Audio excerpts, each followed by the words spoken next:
तो चलो शुरू करते हैं आज का रंगारंग कार्यक्रम। एपिसोड की शुरुआत हमें सुहानी रात से होती है, जहाँ पर वैन के अंदर कायली बैठ के अपने रिसर्च लैब को एक्सेस करने की कोशिश कर रही होती है, पर उसका एक्सेस डिनाई हो जा रहा होता है। तभी वो सोचने लगती है, कहीं किसी ने मेरा पासवर्ड तो चेंज नहीं कर दिया, क्या ये वो हो सकता है? तभी वो लिन के बारे में सोचने लगती है कि पक्का लिन अभी बहुत ही मेहनत कर रहा होगा ताकि वो मिलिट्री वालों के साथ अपनी रिलेशनशिप को और अच्छा बना सके।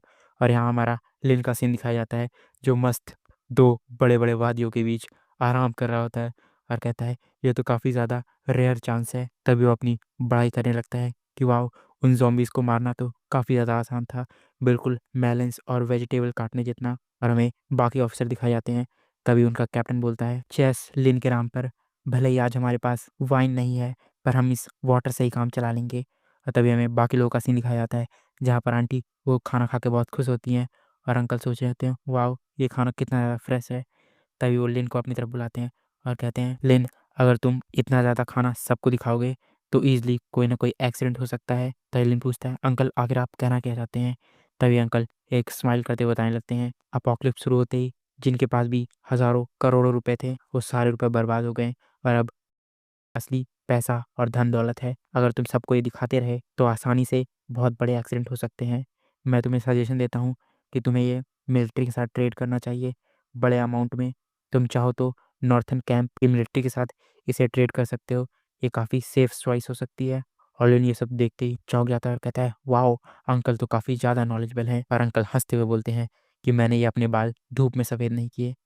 तभी वहाँ पर टीचर आती हैं और लिन को ले जाने लगती हैं और कहती हैं, तुमने तो ड्रिंक किया भी नहीं है, फिर तुम इतनी ड्रंक जैसी एक्टिंग क्यों कर रहे हो? और उसे टेंट के अंदर ले जाने लगती हैं और लिन हंसते हुए बोलता है, टीचर क्या तुम्हें पता है, मैं मैथ में बहुत ज़्यादा बेकार था, मैं हमेशा मैथ में फेल हो जाता था। और तभी टीचर उसे अंदर लेके आती हैं और कहती हैं, आज मैं यहाँ पर तुम्हें कुछ अच्छी चीज़ें दिखाने वाली हूँ। और लिन सामने तरफ देख के बोलता है, टीचर ये तो मेरा कमरा नहीं है। और तभी टीचर लिन को धक्का देती है नीचे की तरफ और बोलती हैं, लगता है तुम अभी तक पूरी तरह से समझे नहीं। और नीचे लेन गिरता हुआ कहता है, आउच। तभी टीचर बड़े प्यार से लेन को बोलने लगती हैं, चलो आज ये टीचर तुम्हें अच्छे ग्रेड्स देने वाली है। और लेन घबराते हुए बोलता है, टीचर आखिर आप कर क्या रही हो? नहीं टीचर, आप ऐसा नहीं कर सकती। तभी टीचर बोलती हैं, क्या तुम मुझसे नफरत करते हो? और तभी वो रोने लगती हैं, कहती है कि बस कुछ टाइम पहले ही मैं बहुत ज़्यादा भूखी थी और मैं ज़ॉम्बी द्वारा मरने वाली थी, पर तुमने मुझे बचाया और मुझे खाना भी दिया, और बस मैं अपना रीपे करना चाहती हूँ, तो तुम मुझे रीपे भी नहीं करने देना चाहते। और रोने लगती हैं।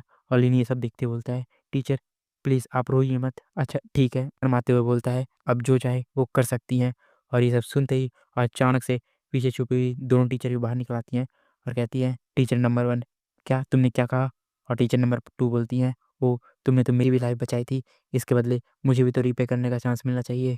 और थर्ड टीचर बोलती हैं, ओ आज मैं तुम्हें बहुत बड़ा होमवर्क देने वाली हूँ। और टीचर वाल बोलती हैं, चलो क्लासेस को स्टार्ट किया जाए। और अचानक से लेन को कुछ मज़ा आने लगता है। जली ना, तेरी भी जली ना। तभी हमारा सीन स्टोरी लाइन में शिफ्ट हो जाता है। वहाँ पर एक छोटा बच्चा बैठा होता है और आसपास 3 बहुत ही कमाल की टीचर होती हैं। एक टीचर बोलती है, जल्दी इन सब चीज़ों को याद करो। दूसरी टीचर बोलती है कि जल्दी मुझे इस क्वेश्चन का आंसर बताओ। और तीसरी टीचर, ब्लैक बोर्ड की तरफ देखो, ये क्या लिखा हुआ है? और अचानक से इन तीनों को ना संभाल पाने के कारण लिन थक कर वहीं गिर जाता है। और तीनों टीचर बोलती हैं, ना तुम फेल होते हो, तुम्हें बस 60 पॉइंट मिलते हैं, तुम हमें सेटिस्फाई ही नहीं कर पाए। और ये सब सुनते ही लिन का जोश हाई हो जाता है और जल्दी से वो अपने सर पर लाल कपड़ा बांधता है और तेज़ी से मेहनत करना शुरू कर देता है। और एक वहीं पर सेटिस्फाई करता है और टीचर कहते हैं, ओ 100 पॉइंट्स। तभी दूसरी को भी सेटिस्फाई करता है, वो भी कहती है 100 पॉइंट्स। और तीसरी ज़मीन पे गिर जाती है और कहती है, पास 100 पॉइंट्स। और तीनों टीचर पूरी तरह से सेटिस्फाई होकर वहीं पर सो जाती हैं। और लेन इधर हंसते हुए बोलता है, कोई भी मुझे हरा नहीं सकता। और पीछे की तरफ राइटर एक बोर्ड लेके आता है और कहता है, बच्चों अच्छे से पढ़ाई करो, वरना तुम्हें भी आगे चलकर एक कॉमिक लिखनी होगी। तभी हमारा सीन बाहर की तरफ आता है और हमें एक सुहानी सी रात दिखाई जाती है, जहाँ पर कोई गन लोड कर रहा होता है और उसमें एक गोली की जगह खाली छोड़ देता है। तभी हमें एक वाला सीन दिखाया जाता है, जो गन को घुमाता है और सर के नीचे रखता है और बोलता है, चलो देखते हैं भगवान मुझसे प्यार करते हैं या नहीं। वो अब सर पे गोली मारता है और ये क्या, गोली होती ही नहीं है। तभी अचानक से एक पैर की आवाज़ पीछे की तरफ से आती है और जल्दी से ईगल अपनी स्नाइपर लेता है और उस तरफ घुमा देता है। तभी वहाँ पर हमें एक लड़का खड़ा हुआ दिखाता है और ईगल सोचता है, अरे ये तो वही सुबह वाला लड़का है ना। तभी हमें उसकी शक्ल दिखाई जाती है, अपनी गर्दन पीछे की तरफ घुमा लेता है 180 डिग्री। अचानक से वो गायब हो जाता है हवा की तरह। स्नाइपी ये सब देखता है और हैरान हो जाता है। तभी स्नाइपी कुछ देर के अंदर ही वहाँ पर सब लोगों को बुला लेता है और वहाँ के जो लेफ्टिनेंट होते हैं वो बोलते हैं जल्दी सब लोग लाइन में लग जाओ और हिलने की कोशिश भी मत करना। और वहाँ पर भीड़ में जो लड़का या लड़की जो भी है खड़ा होता है वो बोलता है ऑफिसर आखिरकार इतनी रात में हुआ क्या। अंकल भी आराम से बोलते हैं ऑफिसर आपने इतनी रात में हमें बुलाया, लगता है कोई ज़रूरी बात है। और एक्स बोलने लगती है क्या यार तुम लोग इतनी रात में कर क्या रहे हो, तुम्हें समझ में नहीं आता ये हमारे आराम करने का टाइम है। और तभी आर्मी ऑफिसर सामने की तरफ आता है और बताता है कि हमें ऐसी शक है कि हम में से कुछ लोग पहले ही इन्फेक्टेड हो चुके हैं ज़ॉम्बी वायरस द्वारा। तभी भीड़ में एक अंधा बोलता है क्या सच में, जल्दी उसे बाहर निकालो। एक्स बोलती है कि जो भी इन्फेक्टेड हुआ है उसे जल्दी से घुटनों पर ले आओ और उसे यहीं पे मार देना चाहिए। और तीसरा बंदा चिल्लाते हुए बोलता है क्या सच में अब तुम लोग हम लोगों की चेकिंग करना चाहते हो। तभी लिन अपने तलवार को सीधा उस बॉय की तरफ आगे कर देता है और सभी आर्मी वाले जल्दी से अपनी गनों को उठाते हैं और की तरफ तान देते हैं। और तभी ऑफिसर बोलने लगता है लिन क्या तुम पक्का श्योर हो ना कि यही वो बंदा है, क्योंकि हमें पहले एविडेंस देना होगा वरना मिलिट्री कोर्ट हमारे ऊपर कार्रवाई कर सकती है। और लिन बोलता है डोंट वरी ब्रदर, मेरे पास पक्का एविडेंस है। तभी वो सोचने लगता है कि कैसे ईगल ने आके उसे बताया था कि उसने किसी ज़ॉम्बी को देखा है। और तब तक एक्स बीच में आ जाती है और कहती है नहीं तुम्हें पक्का कोई गलतफहमी हुई है। तभी ईगल अपनी गन निकालता है और सामने कर देता है और कहता है क्या सच में तुम एक ज़ॉम्बी को प्रोटेक्ट करना चाहती हो, तुम भी इसे इसके साथ ही मरना चाहती हो क्या। और तभी मसल गाय अचानक से गिर गिर करने लगता है और ज़ॉम्बी में चेंज हो जाता है और चिल्लाते हुए बोलता है आखिरकार तुम्हारी हिम्मत कैसे हुई मुझे मारने की, क्या तुम सच में तुम में इतनी हिम्मत है कि तुम मुझे मारने की कोशिश भी कर सको, तुम तो एक मर्डर हो मर्डर, क्या तुम सच में सबके सामने मेरा मर्डर करना चाहते हो। तभी लिन कुछ भी नहीं बोलता और अचानक से उसे वहीं पर मार देता है और कहता है इन आखिरी दिनों में कोई भी मुझे डराने की हिम्मत भी नहीं कर सकता और जो भी मुझे डराने की हिम्मत करेगा वो वहीं पर मारा जाएगा। और तभी वो लड़का नीचे की तरफ गिर जाता है और अचानक से एक्स आती है और रोते हुए बोलती है अरे नहीं रुको प्लीज, तुम्हें कोई गलतफहमी हुई है पक्का। और लिन वो उसकी तरफ देखता है और तब तक पीछे की तरफ से वो मस्कुलर गाय पूरी तरह ज़ॉम्बी में टर्न हो जाता है और अपनी ही गर्लफ्रेंड को वहीं पर खाने लगता है। और तभी लिन बोल रहा होता है कि आखिरकार तुम्हारा इविलनेस का रिजल्ट हुआ तुम्हारे साथ ही, तुम जितनी इविल थी उतनी ही बुरी तरह से तुम्हारी मौत हुई। और लिन ये सब बोलते हुए आगे तरफ बढ़ जाता है और पीछे की तरफ से सभी आर्मी वाले गोली चलाने लगते हैं और वहीं पर उन दोनों को मार देते हैं। और आगे तरफ जाते हुए कायली बोलने लगती है ओ तुम्हें तो आज काफ़ी अच्छा लग रहा होगा ना। तभी लिन बोलने लगता है क्या सच में तुम ऐसा सोचती हो कि मैंने बस ये अपने बदले के लिए किया, ये मेरी रिस्पॉन्सिबिलिटी है सबको यहाँ पर सेव रखना। और आगे बढ़ते हुए बोलता है इस आखिरी समय में कोई भी मुझे इस तरह से ट्रीट नहीं कर सकता। और पीछे की तरफ से कायली ये सब देखने लगती है। तभी उसका ध्यान कहीं पर जाता है और पूछता है आखिरकार तुम्हारी पॉकेट में क्या है। लिन पूछता है क्या मेरे पॉकेट में, और हाथ डालता है और बाहर की तरफ निकालता है तो हमें दिखाया जाता है यहाँ पर तो पर्पल पैंटीज होती हैं। और पीछे की तरफ से कायली गुस्सा करने लगती है और तभी बताया जाता है कि ये टीचर की तरफ से एक छोटा सा गिफ्ट है। और अचानक से कायली उसे वहीं पर मारने लगती है और पीछे की तरफ से ये सब देख कर ईगल सोचने लगता है क्या सच में ये लोग जब भी साथ में आते हैं तो कुछ ना कुछ इंटरेस्टिंग ज़रूर होता है। तभी सुबह का सीन दिखाया जाता है जहाँ पर मस्त रोड पे ज़ॉम्बीज़ टहल रहे होते हैं और लिन वैन के ऊपर बैठ के जा रहा होता है। तभी वो सोच रहा होता है कुछ और हमें पता चलता है वो सोच रहा होता है कि मैंने उन तीनों टीचर्स को बोला था मेरे शेल्टर में जॉइन होने के लिए पर उन्होंने मना कर दिया। हाँ, ये बात भी सही है कि कौन ही एक सिटी बेस को छोड़ के जाना चाहेगा जिसे मिलिट्री खुद प्रोटेक्ट करती है, एक अननोन शेल्टर के लिए जिसका कोई भी भविष्य नहीं है। तभी हमें टीचर का तीनों का सीन दिखाया जाता है जो तीनों ने बोला था कि तुम जब चाहे तब नॉर्थन सिटी में आ सकते हो, हम लोग वहाँ पर एक स्कूल टीचर बनकर नए बच्चों को पढ़ाएंगे और तुम्हारा मन हो तो तुम भी आ जाना हमारे साथ थोड़ा खेलने के लिए। देख रहे हो लिन भी बड़ा तेज है भाई, तीनों को शेल्टर में ज्वाइन कराने का सोच रहा था कि यहाँ से या वहाँ से कहीं से कुछ ना कुछ तो मिल जाए। तभी छत का डोर खोलते हुए ग्रैंडपा ऊपर की तरफ आते हैं और छोटी लड़की बोलती है बिग ब्रदर सामने की तरफ देखिए हम लोग पहुंचने वाले हैं। तभी लिन से ऊपर की तरफ उठा लेता है। अंकल दोबारा वही सिग्मा स्टाइल में बोलने लगते हैं तुम्हें पता है मैं एक रिसर्चर था गवर्नमेंट के स्पेशल प्रोजेक्ट में, मेरा काम था ह्यूमंस के जीन्स में चेंज करना और मैं भी नॉर्थन सिटी जाकर दोबारा अपनी रिसर्चर की पोस्ट को ज्वाइन करूँगा। और लिनी सब सुन के हैरान हो जाता है और कहता है क्या सच में। तभी जो उनकी पोती होती है वो हंसते हुए बोलने लगती है कि ये टकले बुड्ढे अंकल काम कर रहे थे अपनी टकले बालों को वापस उगाने के लिए। और तभी ग्रैंडपा उसके सर को दबाने लगता है और कहता है तुम्हारी हिम्मत कैसे हुई अपने ग्रैंडपा से मजाक करने की। और पीछे की तरफ से ये सब लिन देख रहा होता है और तभी अंकल सामने तरफ इशारा करते हैं और कहते हैं, बस हम लोग पहुँच गए। और तभी लिन सामने का सीन दिखाया जाता है कि चारों तरफ से बड़ी-बड़ी, ऊँची-ऊँची दीवारों से इस सिटी को घेरा गया होता है। तभी हमारा सीन शिफ्ट होता है और हमें जंगल के अंदर का सीन दिखाया जाता है, जहाँ पर हमारे एक्स के पीछे किसी के पैर दिखाए जाते हैं और अचानक से हमें दिखाया जाता है, ये वही स्पेशल ज़ॉम्बी होता है, जिसे हमने पहले ही देखा था। और अचानक से उसका सर खुलता है और उसके अंदर से एक पैरासाइट निकलता है, जो सीधा एक्स के अंदर घुस जाता है और अचानक से एक्स ज़िंदा हो जाती है और वो ज़ॉम्बी वहीं पे गिर जाता है और एक्स ऊपर की तरफ उठती है और हँसते हुए बोलती है, लिन फैन। तभी हमें इसके बारे में बताया जाता है कि ये यूनिफाइड रिलीजन ग्रुप में 6th नंबर पे है और 7th नंबर पे कौन था? वो प्रीस्टेस। तभी हमारा सीन वापस उसी नॉर्थर्न कैंप की ओर आता है, जहाँ पर लिन अंदर की तरफ घुस रहा होता है और अंदर की तरफ देखते हुए बोलता है, क्या?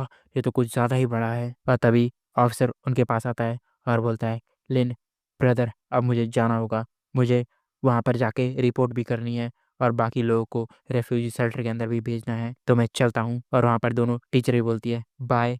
जब भी हमारे साथ खेलना हो तो यहाँ पर ज़रूर आना। और ये सब सुनते ही अंकल बोल रहे होते हैं, लिन मुझे मत भूल जाना, जब भी खेल रहा हो मेरे पास भी आ जाना। और लिन ये सब सुन के चौंक जाता है और कहता है, क्या? तभी वो भी अंदर की तरफ जाने लगता है।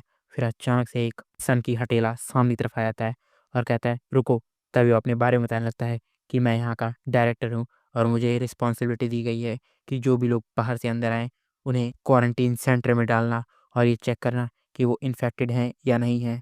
तभी वो बोलने लगता है कि तुम्हारे पास ये जितनी भी गन्स और कार्स हैं, वो तुम लोग मुझे दे दो और इसके बदले मैं 10 किलो राशन तुम्हें दे दूँगा। मुझे लगता है ये काफ़ी अच्छी डील है तुम्हारे लिए। तुम क्या सोचते हो? और तभी लिन बोलने लगता है, ओह! मुझे नहीं चाहिए तुम्हारा 10 किलो राशन और मैं नहीं चाहता हूँ अपनी गन्स और कार को तुम्हें देना। और तभी सन की हथेला अपनी उँगली को सामने तरफ दिखाता है और कहता है, क्या? तुमने हिम्मत कैसे की? तुम्हें पता नहीं है कि ये जगह पूरी तरह से मिलिट्री के अंदर आती है और मैं भी मिलिट्री के लिए ही काम करता हूँ। मैं रिसर्च इंस्टीट्यूट में हूँ यहाँ की। और ये सब सुनते ही पीछे की तरफ से एक लड़का गुस्सा हो जाता है और आकर उसका कॉलर पकड़ लेता है और कहता है, अगर तुम्हारी हिम्मत कैसे हुई हम लोगों को धमकी देने की? जल्दी जाओ अपने बॉस को बुला के लाओ। और तभी ये सब देखते हुए वो लड़का हँसने लगता है और तभी पीछे की तरफ से एक सोल्जर आता है और वहाँ पर छल्ली मचा देता है।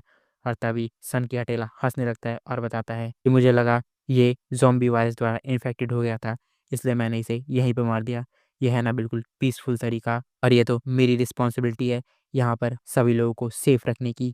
और ये सब सुनते ही लिन पीछे की तरफ से अपनी तलवार निकालने लगता है।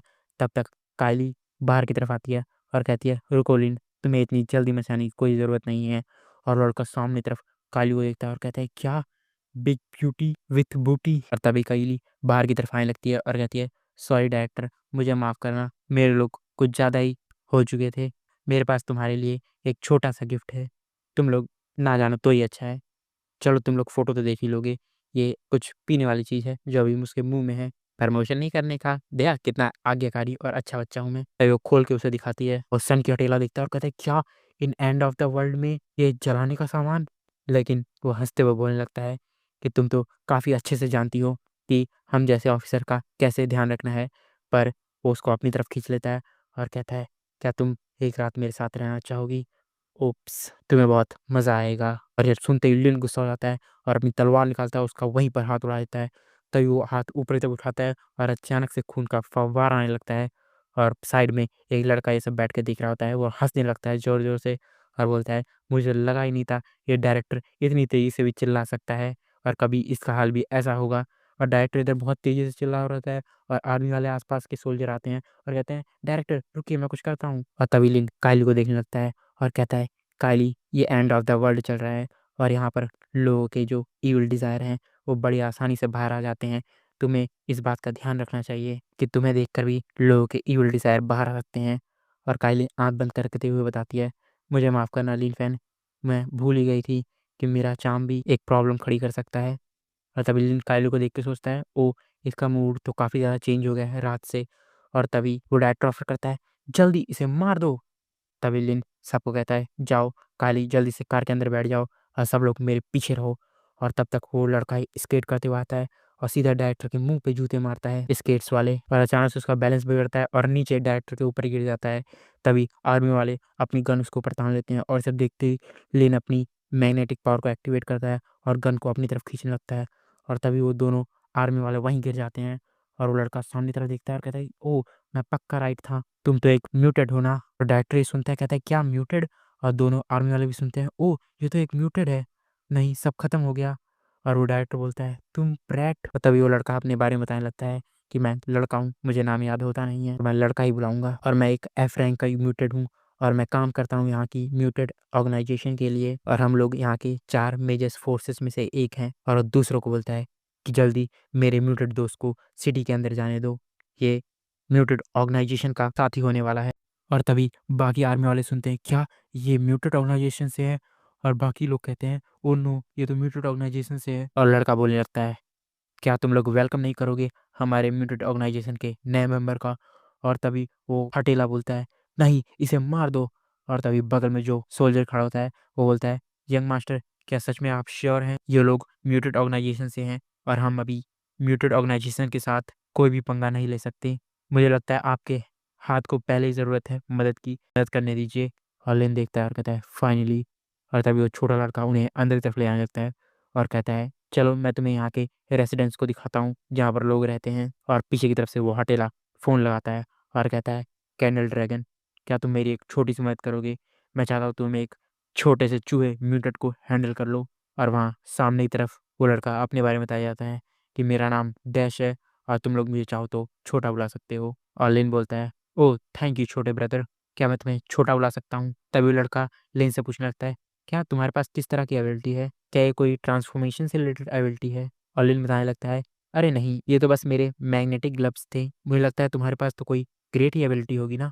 तभी वो लड़का बताने लगता है, ओह हाँ बिल्कुल, मैं चाहूँ तो छोटे छोटे जो ऑब्जेक्ट है उनको घुमा सकता हूँ, लेकिन वो 8 सेंटीमीटर से छोटे ऑब्जेक्ट होने चाहिए। और लिन ये सब देखते हैं, कहते हैं ओह। ये लड़का बोलता है, हाँ इसलिए मैं बस एफ ग्रेड पे हूँ। तभी वो लड़का उसे अंदर की तरफ ले आता है और बताता है, ये हमारा रेफ्यूजी शेल्टर है, ये गवर्नमेंट के द्वारा कंट्रोल किया जाता है, और इसके ऊपर रिसर्च इंस्टीट्यूट है जो यहाँ का पूरा मैनेजमेंट संभालता है। और अभी यहाँ पर करंटली 134 मिलियन लोग हैं। तभी वो हमें और इसके बारे में बताने लगता है कि ये तो टोटल 3 भागों में बटा हुआ है। पहले भाग में जो बड़े-बड़े लोग हैं और जिनके पास अंधा पैसा और ताकत है वो लोग रहते हैं। दूसरे में वो लोग रहते हैं जो इस बेस के लिए काम करते हैं, जैसे ऑफ़िसर लोग, टेक्नीशियन और बाकी सारे लोग। और तीसरा और बाहरी हिस्सा जहाँ पर सारे लोग वो ऐसे रहते हैं जो अभी-अभी क्वारंटीन ज़ोन में आए हैं या फिर किसी तरह से कोई भी काम नहीं करते। और तभी वो लिन का हाथ पकड़ लेता है और कहता है, प्लीज़ तुम कल म्यूटेड ऑर्गेनाइजेशन में जॉइन कर लेना, इसके बहुत ज़्यादा बेनिफिट है, और अगर तुम बी लेवल तक पहुँच जाओगे तो तुम्हें डेली 75 सेंट्स और सेंट्रल डिस्ट्रिक्ट में एक रूम मिलेगा। अलिन बोलता है, हाँ हाँ बिल्कुल, मैं म्यूटेड ऑर्गेनाइजेशन को ज़रूर विजिट करूँगा, पर आज नहीं कल। तभी वो लड़का बोलता है कि हाँ ठीक है, तुम चाहो तो अपनी कार ले आओ और अब मैं तुम्हें आगे का रास्ता दिखा देता हूँ। तभी वो लोग कार के अंदर बैठ जाते हैं और लिन इंट्रोड्यूस कराने लगता है, ये मेरी बेस्ट फ्रेंड है जिसका नाम है काइली। और तभी वो लड़का काइली की तरफ देखता है और कहता है, वाओ तुम तो कुछ ज़्यादा ही ब्यूटीफुल हो और तुम्हारे मेलन्स तो काफ़ी ज़्यादा बड़े हैं। और ये सब सुनते ही लिन के मुँह से पानी निकलने लगता है। वाह! तभी लड़का लिन की तरफ इशारा करते हुए बोलता है, ओह! मुझे तो पहले ही लगा था कि इतनी ज़्यादा ब्यूटीफुल सिस्टर को देखने के बाद ही ये लिन काफ़ी ज़्यादा ठरकी वाला फेस बनाने लगता है। तभी लिन बाहर की तरफ देखने लगता है और हमें दिखाया जाता है कई सारे गरीब और भूखे लोग वहाँ सड़कों पर गिरे हुए होते हैं, कुछ तो वहाँ पर मरे हुए होते हैं। तभी दूसरे सीन में हमें लेन-देन की जगह दिखाई जाती है, जहाँ पर एक लड़की बुलाते हुए बोलती है कि बस 1 नाइट के लिए 1 पाव चलेगा। और तभी हमें अगला सीन दिखाया जाता है, जहाँ पर एक लड़का एक लड़की को खींचते हुए ले जा रहा होता है और बोलता है, चलो तुम्हारे हस्बैंड ने मुझे तुम्हें दे दिया है। वो लड़की बोल रही होती है, नहीं हस्बैंड मेरे साथ ऐसा मत करो। तभी वो हस्बैंड बोलने लगता है, जाओ यहाँ से, मैं 3 दिनों से कुछ खाया नहीं है और खाने के लिए यहाँ पर क्या हो गया है तुम देख ही लो। तभी लिन ये बाहर की तरफ देखता है और कहता है, सच में इस बेस की हालत तो कुछ ज़्यादा ही बुरी है। और तभी अचानक से काइली पीछे की तरफ आती है और एक फूँक मारती है और कहती है, लिन तुम्हें ये सब अपने ऊपर कोई ज़रूरत नहीं है। अगर तुमने सही टाइम पे मेरी मदद नहीं की होती और काइंडनेस से मेरी जान नहीं बचाई होती, तो मैं भी आज एक स्ट्रीट गर्ल होती। और तभी लिन सोचने लगता है, क्या स्ट्रीट गर्ल? तभी उसके मन में इमेज आने लगती है और तभी वो लड़का बताने लगता है कि बाय द वे तुम्हें गवर्नमेंट द्वारा घर दिए गए हैं और गवर्नमेंट द्वारा घर दिए गए इतने भी बुरे नहीं हैं, तुम चाहो तो उसे देख सकते हो। और तभी वो उँगली से उसे दिखाता है और सामने की तरफ हमें छोटे-छोटे टेंट दिखाए जाते हैं, जहाँ पर कई सारे लोग होते हैं और लिन सामने से देखता है और कहता है, क्या? चिल्लाते हुए तुम सच में इसे तुम घर कहते हो? यहाँ पर हम सब लोग रहने वाले हैं? और लड़का हँसते हुए बोलता है, हाँ, बिल्कुल, ये काफ़ी ज़्यादा बेटर हाउस है आउटसाइड वर्ल्ड की तुलना में। और तभी वो लिन का हाथ पकड़ लेता है और कहता है कि तुम चाहो तो कल ज़रूर आ सकते हो और मैं तुम्हें रिकमेंड करूँगा जॉइन कराने के लिए। और लिन कहता है, चलो इस बारे में हम कल बात करेंगे। और तभी वो लड़का उसे टेंट दिखाने लगता है कि ये तुम्हारा टेंट है। और बगल में एक लड़का खड़ा होता है, वो बोलने लगता है, ओह! तो तुम दोबारा अपने काम पे लग गए। आई हेयर तुम्हारी मॉम कैसी हैं? तभी वो छोटा लड़का बोलता है, हाँ, बिल्कुल मेरी मॉम सही है, थैंक यू फॉर कंसर्न। और तभी लिन भी उसे थैंक्स करने लगता है कि हमारी इतनी मदद करने के लिए। और लड़का बोलता है, अरे इसमें की तो कोई भी बात नहीं है। तभी लिन अपनी जेब से कुछ हाथ डालता है और अचानक से वो एक कैन निकालता है, फूड कैन, और कहता है, तुमने मेरी इतनी मदद की, इसके लिए एक छोटा-सा गिफ्ट। और लड़का उसे देखता है और हाथ में लेता है, थैंक यू बिग ब्रदर। और अचानक से अपनी आँखों से स्टार मारने लगता है और लिन सामने की तरफ देखता है, कहता है, क्या? और मुझे ऐसा क्यों लग रहा है, जिस हिसाब से स्टोरी चल रही है, आगे चल के ऐसा पता चले कि ये लड़का नहीं, लड़की है। क्या पता, राइटर कुछ भी कर सकता है।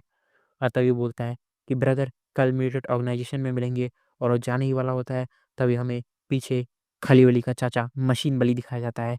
और वो बोलता है, ओह! छोटे लड़के, क्या तुम ही लिन फैन हो? तुम्हारी हिम्मत कैसे हुई सेकंड यंग मास्टर को परेशान करने की और उनका हाथ काटने की?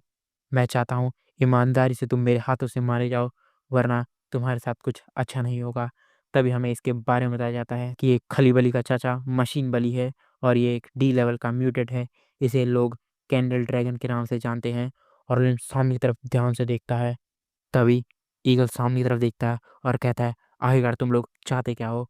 और तभी डी लेवल का म्यूटेंट बोलता है, ओह! मैं तो तुम्हें यहाँ एक लेसन टीच करने आया हूँ कि कभी भी बड़े आदमियों से पंगा नहीं लेना चाहिए। और ये सुनते ही ईगल सामने तरफ गन तान देता है और वो म्यूटेंट बोलता है, ओह! नहीं, नहीं बच्चा, तुम आर्मी कैंप के अंदर शूट नहीं कर सकते, वरना आर्मी वाले तुम्हें यहाँ पर शूट कर देंगे। और तभी वो छोटा बच्चा चिल्लाने लगता है और कहता है, कैंडल ड्रैगन, आखिर तुम्हारी हिम्मत कैसे हुई हम जैसे सेम म्यूटेंट पर हमला करने की? क्या तुम्हें बिल्कुल भी म्यूटेंट ऑर्गेनाइजेशन से डर नहीं लगता?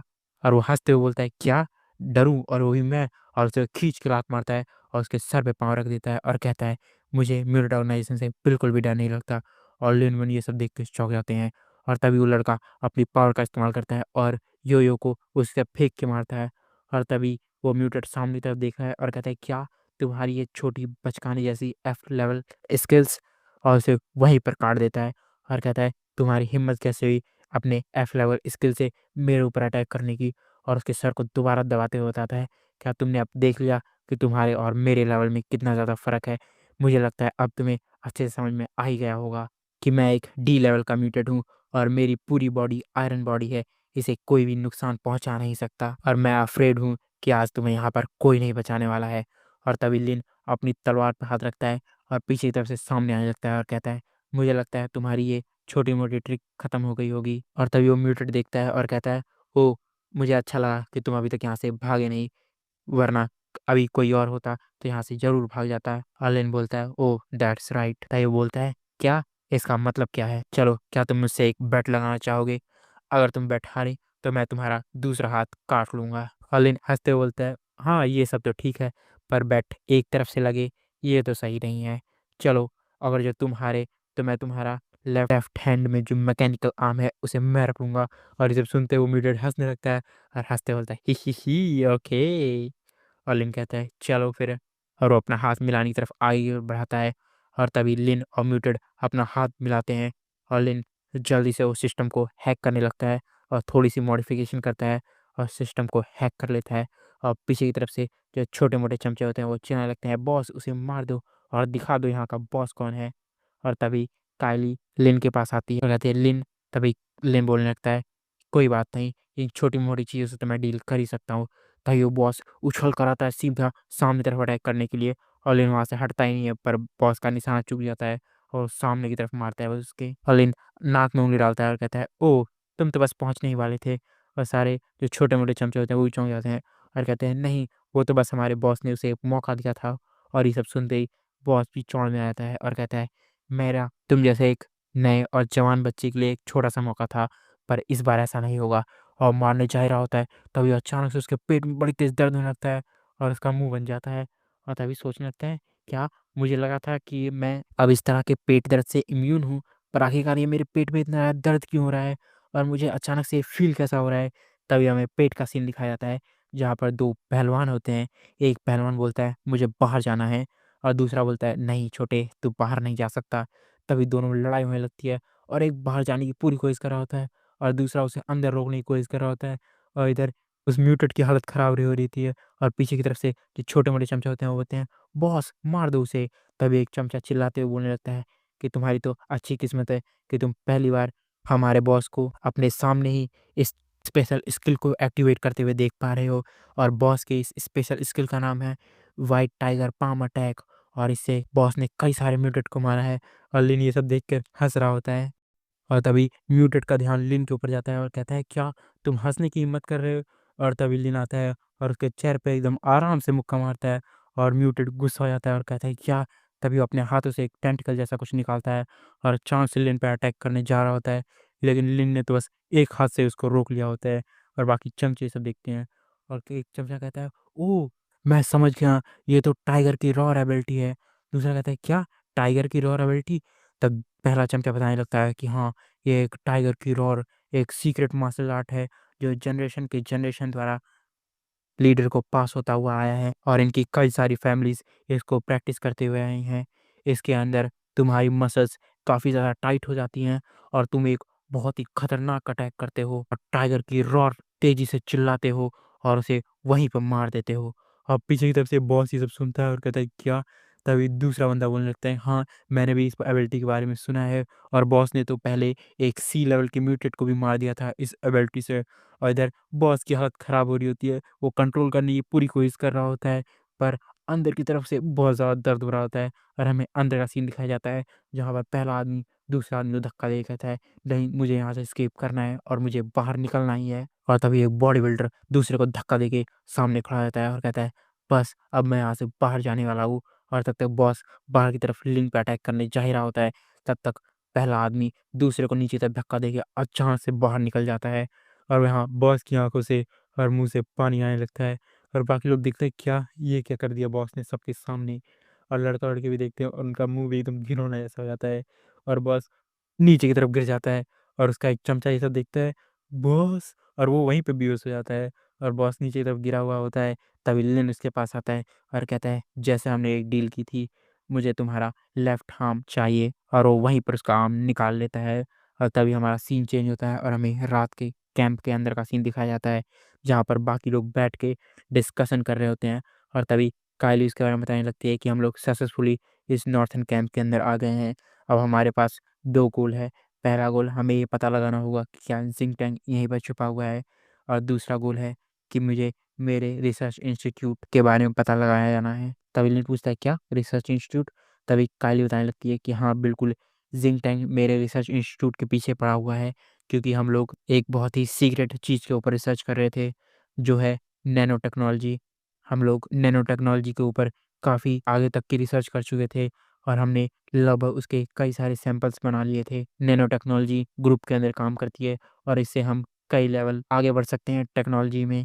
इससे हम कई सारी चीज़ों को बना सकते हैं, चाहे वो मेडिकल लाइन हो या वेपन लाइन या बाकी सारी चीज़ें हो, उनके प्रोडक्शन और उनकी एबिलिटी को हम लोग 100 गुना तक बढ़ा सकते हैं। और मुझे लगता है कि ज़ेंग-10 इसी टेक्नोलॉजी के पीछे पड़ा हुआ है, इसलिए हमें पहले इस टेक्नोलॉजी को अपने हाथों में लेना होगा। और मेरी जो इस टेक्नोलॉजी की रिसर्च के इंचार्ज थे, वो हमारे बटलर थे, जो हमें आस-पास ही मिलेंगे, मुझे ऐसा लगता है। हम कल जाएँगे इस बारे में और रिसर्च करने और तभी हमें सुबह का सीन दिखाया जाता है, जहाँ पर कायली मस्त अपने 2 बड़े-बड़े एक बड़े दिल के साथ लिन के हाथ को पकड़ती है और सामने तरफ जाने लगती है और तभी कायली आस-पास देखती है और कहती है, मैं तुम्हारे साथ चल रही हूँ। इससे काफ़ी ज़्यादा अटेंशन हमारी तरफ आ रही है और तभी लिन कायली के 2 वादियों को देखता है और कहता है, हाँ, बिल्कुल, तुम काफ़ी ज़्यादा चार्मिंग हो, तो इतना तो होना ही था। और तभी कायली बताने लगती है कि हमारे जो फैमिली सीक्रेट सिंबल है, वो ट्रिपल के है। हमें ट्रिपल के को ढूँढना होगा बाकी इन्फॉर्मेशन पाने के लिए। और तभी पीछे की तरफ से एक आदमी आता है और लिन के कंधे पे हाथ रखता है और कहता है, मैं तुम्हें एक कैन दे सकता हूँ, अगर तुम मुझे अपनी वाइफ़ के साथ एक रात के लिए खेलने दो तो। तभी कायली बोलती है कि जल्दी तुम सामने की तरफ थोड़ा अटेंशन दो और तभी लिन सामने की तरफ देखता है और कहता है, हाँ, बिल्कुल, और पीछे की तरफ एक मुक्का मारता है उस आदमी को और आदमी वहीं ढेर हो जाता है और कायली सामने देखते हुए बोलती है, ओह! मैंने फाउंड कर लिया और तभी वो सामने की तरफ इशारा करती है और हमें दिखाया जाता है कि ये एक बार होता है। और तभी लिन और काइली अंदर की तरफ एंटर करते हैं। अंदर की तरफ एक बनी गर्ल उनका वेलकम करती है कि इस बार में तुम्हारा स्वागत है। और अंदर की तरफ हमें एक और बनी गर्ल दिखाई जाती है, जहाँ पर के पीछे की साइड कोई मिट्टी लगी हुई होती है, तो दूसरा आदमी उसकी मदद कर रहा होता है मिट्टी झाड़ने में।